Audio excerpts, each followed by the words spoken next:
Γεια σας guys, Mangos Pro 70 εδώ. Πάμε να κάνουμε ένα βίντεο Brawl Stars. Σήμερα θα δοκιμάσουμε το καινούργιο brawler, τη Gale.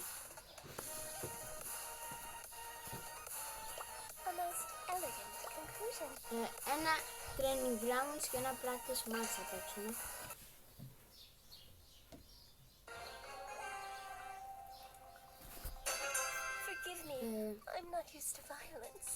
Εδώ, άμα το πετύχεις αυτό εδώ το μισό κυκλάκι σκάει 3.000.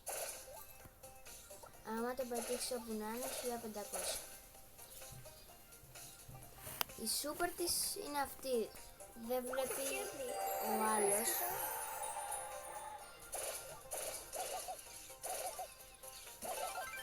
Η hyper charge και η σούπερ της είναι αυτή.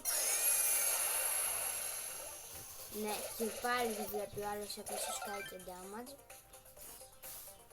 Άμα αλλάξει μορφή, τώρα εδώ σκάει 1.400 περίπου. Είναι μακρινή. Η super της είναι αυτή. Δεν σκάει damage γιατί δεν μπορεί να πυροβολήσει για λίγο. Και η hyper charge με τη super είναι αυτή.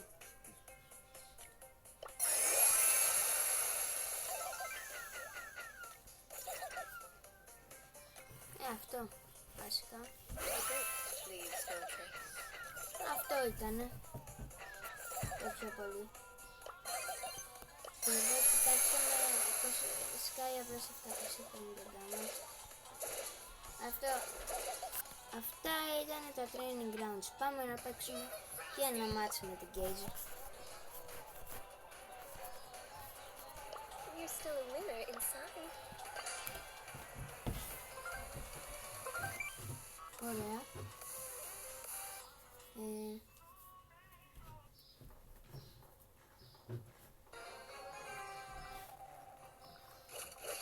Και ναι. Forgive me. I'm not used to violence. Εντάξει. Ντουό είναι. Μου θυμίζει λίγο Mortis. Κάτι τέτοιο. I struggle, but my beauty must endure.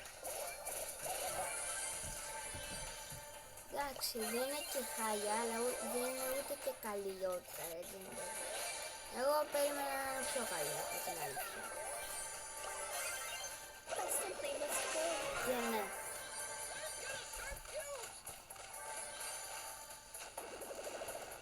Δεν ξέρω.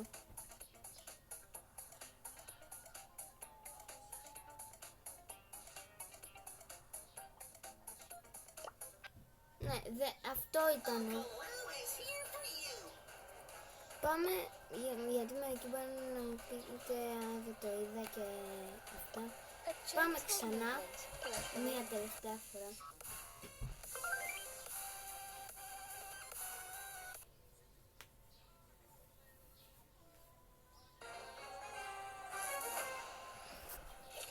Hot Zone. Fan out, everyone.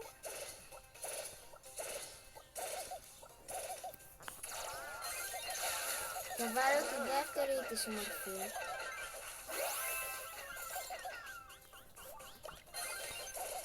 My mistake. I should dodge better. Gray skies Είναι like every και moon. 200 HP.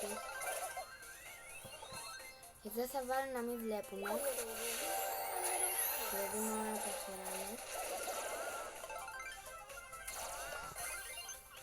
too slow, too weak, too gone. Every defeat Όχι. makes me stronger. Oshiroi, on point step towards victory. I spilled fatigue, literally. Πέθανα κι εγώ. Δεν μου αρέσει σχεδόν καθόλου και η ζεμένα. Δεν θεωρώ καλή. This is unbecoming. Waiting like a whispered secret. Γι' αυτό δεν είμαι και καλός, όπως βλέπετε. A little wind, νικήσαμε. Αυτό κάνει και αυτό κάνεις. Αυτό ήταν το σημερινό βίντεο. Ήταν πάρα πολύ μικρό, το ξέρω. Πείτε μου ποιον brawler να δοκιμάσω και τα λέμε στο επόμενο.